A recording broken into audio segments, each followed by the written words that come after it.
everyone, Marcelo is my name. I'm the niche fragrance collector. I have Ali Erkekli with me.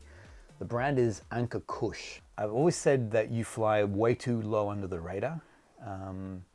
Your fragrances are ultra unique, very artistic, very eclectic, and that's what I like about you too. Sometimes people say, this brand has this DNA.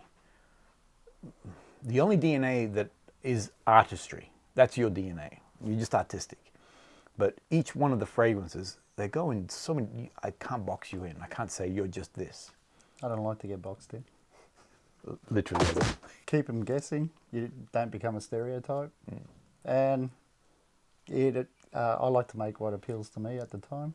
You follow your heart when it comes to the creation of things, as opposed to going, vanilla right now is a fad and everybody loves vanilla fragrances. So, hey, you know, I'm going to create a vanilla fragrance. So you're following your heart. Tell me, when you made this Ember, what was that about? That was supposed to be volume 1. Yeah, it was supposed to be the flagship. What do you mean by that? So volume 1 of what? So is this a collection? Or? Of the entire collection. Right. It was going to be the first release. Oh, that's what I was intending to do. But each time I made a version, I just wasn't happy with it. Can I spray it? And then Absolutely. let's talk about it. Right here, please. 4? Just one on this one, please. That's it. I'm going to pull my hand away. This was released as your 10th. It was meant to be your first release. What happened? What was that about? Each time I made a version or a prototype, I wasn't quite in love with it because of the symbolism, the power behind it, and it pretty much symbolizes my whole brand. I was very sure that it wasn't doing it justice. So I ended up putting it on the back burner and I said I'll return to it. Took me about 2 years to jump on that bike again, and it just worked. I think I just needed some time away from it. Right. And yeah, became a better perfumer, I think, in the meantime. We talked about Anka Kus, meaning phoenix in Turkish. If you look at the cover of this particular fragrance, it is the phoenix rising from the ashes. There's a lot of symbolism involved in this. So I get why this was such a big deal for you. This was, I can feel that this would have been like you busting through Mad Max style through gates, you know, to escape or changing your destiny. So I get why the pressure was on. Pressure was on. It was, I intended it to be the magnum opus, pretty much. I knew I'd be able to finish it, but it was all about timing and your own evolution.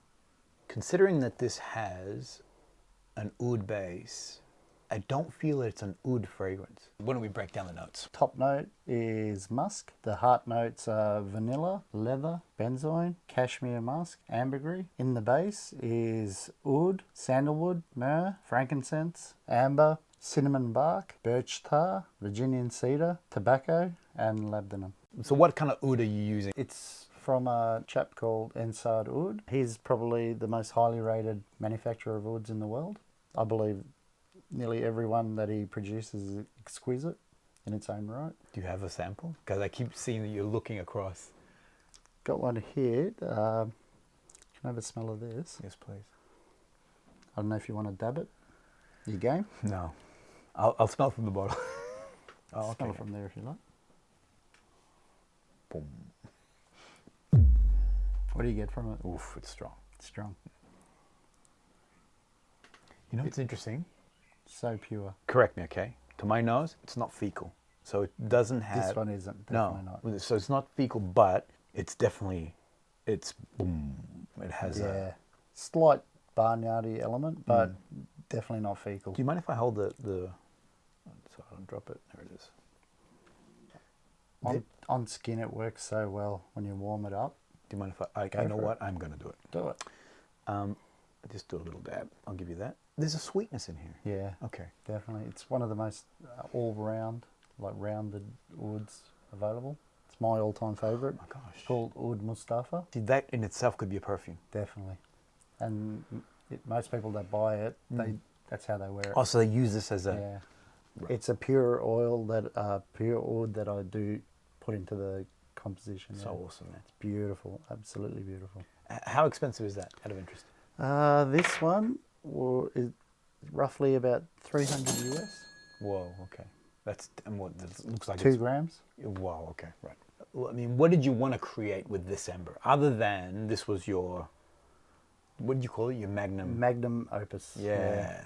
Like it's an attempt to recreate the life cycle of a phoenix. Right. So what is that exactly? Is it the fire, the birth? The fire comes later. Phoenixes are known to build a nest of twigs from myrrh, cinnamon bark, and a couple of other spices.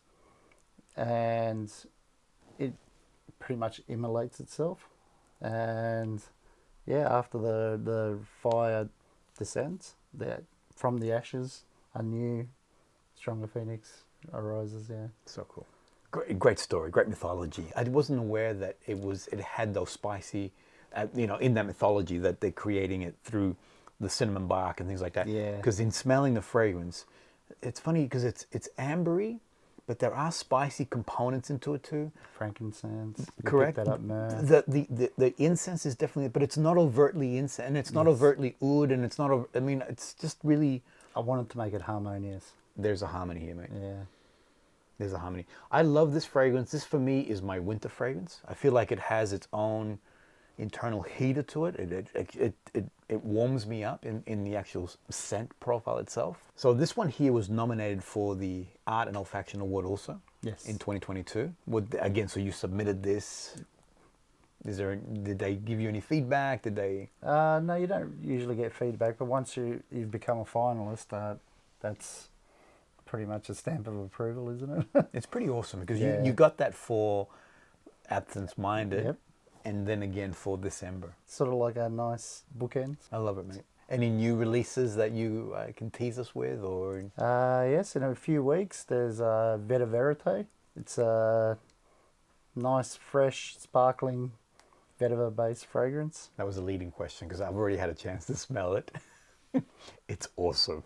So again, going back to that eclectic nature of the brand Anka Kus, where you've got a fragrance like this Ember, which is very ambery, spicy, warm, beautiful for winter, fall kind of fragrance. Then you've got this new aromatic, fresh, green, vibrant. It's just sparkling. It's like a very happy Beautiful. fragrance. I don't have a lot of freshies in my collection and thought it was time. The last time I met with Ali, as we were talking about building this particular series, he actually gave me a sample. I think it was your early sort of testing phase. Yeah. I was wearing it. My wife instantly picked up and she said, beautiful fragrance. Which one is that? And I mentioned this is Ali's brand new one. No one knows about this. So in my opinion, another awesome fragrance in your collection, buddy. Thank you. Yeah, we're going to have an exciting launch in a few weeks. Yep. Hopefully you can come along. I was going to say, can I come along? You must. All right, I'll have a camera there and see this come to life. Thank you, sir. He will never say that about himself, but the man is awesome. You need to check out the Anka Kus fragrances. You guys will hate me for this. I think your pricing is too low.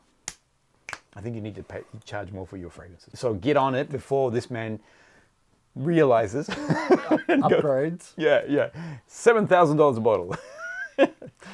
There are plans in the works for upgraded and more of a stylish bottle. I'm so happy, brother, that you are in Melbourne, that you are an Aussie creating fragrances that are unique. It just makes me. I don't want to gush too much because it makes him feel embarrassed. And if you haven't had a chance to test out the Anka Kus fragrances, go check them out. They're well worth your time. Thanks, everyone. Hope you enjoyed that. We'll see you guys all on the next episode.